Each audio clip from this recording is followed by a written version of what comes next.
creator of the original Saints Row game has said he hopes GTA 6 costs $100. Bro, Saints Row, I'm sure y'all got me somewhere saying that's my favorite game of all time. I love Saints Row. I love Saints Row so much. I used to play I used to go on YouTube and watch just all the cutscenes, you know, for all the Saints Row games, bro. Like that's my thing right there, for real. I think GTA is the only one that can get away with it, and I hope they do. If GTA is $100, I don't care what the price range for GTA is. I don't care if it's 1,000, whatever, I'm buying it. Like, I have to get GTA, bro. It's like a necessity. I need that more than any game ever. As far as GTA being $100, only GTA could be $100. Y'all know what I mean? Like, no other game I'm not paying that 100. Like, GTA is it's a little different. $100 video games. They're already trying to talk about another price increase. Games just went from $60 to $70. I've been gaming for many, many decades. I remember when games went from $60 to $70. I remember when games went 40 to 50 and 50 to 60. And a lot of times with these price increases, we always hear the exact same lie. Oh, with this, we now have more ability to be lucrative, more experimental, more profitable. These price increases are going to make the games better. And I feel like across the industry, provably, this has not been the case. These budgets are clearly what the problem is. The business is the issue, not the price tag. Inflation does play a role. That's the thing, bro. These companies are greedy as fuck. We just gotta cut out what it is. You know what I'm saying? People assume GTA is gonna be over $100, and if it's not $100, like let's say it is $69.99, people gonna be buying extra shit. You know, it's GTA, bro. Like you're gonna end up spending around $100 either way.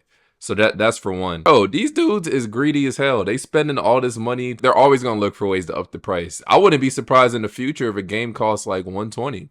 I wouldn't be surprised. I'll be like, damn, that's crazy, but I'm not surprised, you know? I just hope that shitty games don't think they're GTA and start increasing their price to $100 thinking they GTA. You not GTA. Like, if I hear 2K or I love Madden, but I don't even play 2K like that. But if I hear like 2K or even Madden, if I hear they increase their shit to $100, I'm not buying that shit no more. Game has to be universally accepted that, okay, this is one of one, but to be that price range, that's the only way. Now, of course, everybody in the comments is completely freaking just roasting him.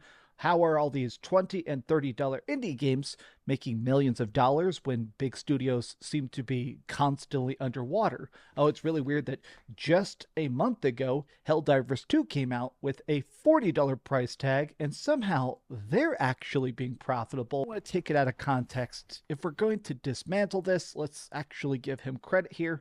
The former interim Embracer COO believes developers will move to reduce risk and cost. Helldivers 2 is an example of this new middle market, and we want to emulate it. They are going to try and make more AA games, stuff that's not huge and expensive, but can still actually turn a profit quicker because it doesn't cost $500 million to make. Upcoming game, Space Marine 2, is going to retail for $70, but it's because we're concerned audiences would see a cheaper price as emblematic. This is something I have seen constantly, which drives me nuts. So many freaking companies are like, oh, if we don't charge a full price for it, people won't know that it's a full price game. This feels like some stupid Ouroboros chicken and the egg argument. Maybe just price games according to what their budget is, what their estimations are. That's okay. That's a good way. And you know, with all this AI advancing, I think also that they're gonna be they're gonna use AI is gonna make it cheaper to produce games, bro. You could produce, well, you can't produce it at a certain level, but the tech will get there. But if it's gonna be easier to produce it, you know what I mean. If it's gonna be easier to produce the game, like, at least you don't be that greedy, you know what I'm saying? That's why a lot of these people love AI. Is like, shit, we get all this shit, make it easier to produce, and then we charge a higher fee. We're getting more on the back end, which is probably how a lot of them are looking at it. I think games are going to become more expensive to make. The $70 title is going to go the way of the dodo, basically meaning it's about to go extinct. I just don't think it's sustainable. Look, you remember the hype for Cyberpunk, which I think ultimately performed okay, but when the expectations are so high and so much money is on the table, it's highly risky for the company that's doing it. Particularly funny for the CEO of Saber Interactive to say this because they have helped develop a lot of games that are technically considered to be failures. They've made a lot of games that are good or bad or mixed or completely dead. Stupid circular logic. Okay, that means we have to make big budget games so that we can price them high, but then also pricing them high might mean they sell less, which means it hurts the studio, which means it has to close. Okay, maybe find a way to properly manage costs, to manage the just development fees in general. It feels like this weird, stupid excuse. I don't want to spend hundreds of millions of dollars, but we have to so it looks good. But then if we do that, then if it doesn't sell 80 billion copies, then we fail. This is still just one of these things that I feel like is kind of funny because Hollywood is completely imploding from the same problem. I don't talk about it a ton. I hint at it here and there, but I'm very obsessed with movies. I think it's cool to actually study how stuff's made, see what directors are up to, the whole process. But lately, Hollywood completely freaking blows. I mean, even the best people, Francis Ford Coppola, David Lynch, a lot of people are struggling to get funding because they're not marketable ideas. You're trying to make something that's too experimental and not commercial enough, then we're not even going to fund it. Video games are going to hit the same wall, where if you're making a game that is not immediately part of a franchise or a remake or a sequel, it probably will not be funded, or even if it does come out, it's going to be safe, it's going to be filled with microtransactions, and it's probably going to cost over $70.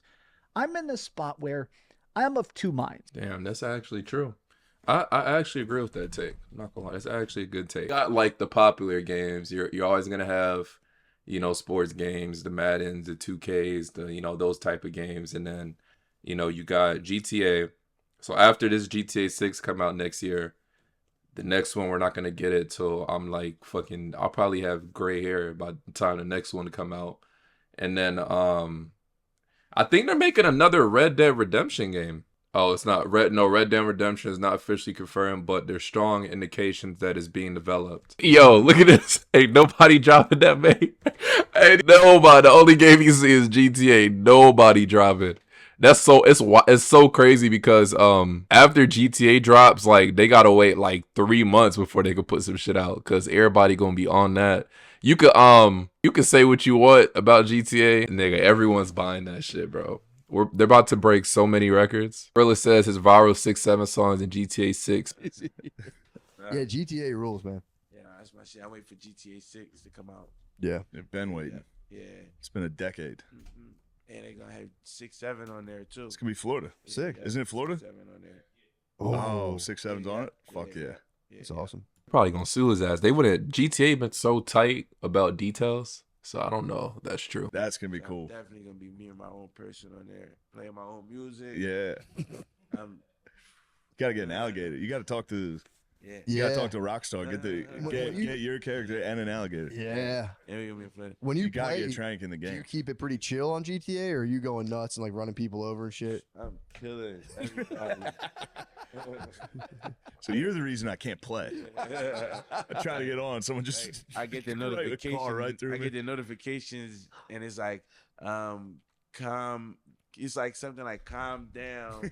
Like, like they're trying to take you. Yeah. Your drugs. Always had a hot take, bro. I think that Saints Row was supposed to be bigger than GTA. I truly believe that to this day. I think when Saints Row 1 dropped, I think GTA was still whatever. Bro, when Saints Row 2 came out, I don't know what, like, that's when everything went down. Like, everything was supposed to be uphill from Saints Row 2 all the way up because they were like neck and neck. I think GTA 4 came out and then Saints Row 2 came out. I used to be on Saints Row 2 all day. That was my game. And, in that thing, you like, you had missions and all that, but you had your crew. Like, you could take your crew on you, even their computer. You could take your crew with you to go do, like, drills or whatever. Like, they come with you to the missions. You got, like, 4 of your people. It's not just you doing everything. You felt like a real boss. And then, I I don't know. It was just fun. And then even though it was fake, it just felt so fun. There was a bunch of different weapons. All they had to do was keep making it more and more realistic, because no game was realistic at that point. But just keep, trying to make it more and more realistic, keep enhancing little stuff. And these idiots, someone took LSD and just ruined the whole game. Like, I don't know. I still don't understand why they did that. Saints Row 2 to 3, I'm like, what is this, bro? Like, and then 4, it just gets worse. Like, I'm still convinced to this day. Like, I still believe Saints Row series is supposed to be better than GTA. They went wrong. Probably too late to catch up at this point. But what I would do if I was them, I would have restarted from Saints Row 2. Try to what's the word called when you're trying to bring a game back? Remastered. I would have remastered Saints Row 2 if they have the funds for it. Try to make the graphics as good as possible. Just all that is good. It'll bring nostalgia or whatever. Remaster it, put it on P5, and then start from that storyline up. Like, you can't kill Johnny Gat. Why would you kill Johnny Gat, bro? That's everyone's favorite character. Restart from Saints Row 2, rebuild it up, and then just, I don't know, bro. They could have, they had them, bro. They just fumbled the bag. I'm still pissed about what they did to that series to this day, because I thought they were going to be bigger than GTA.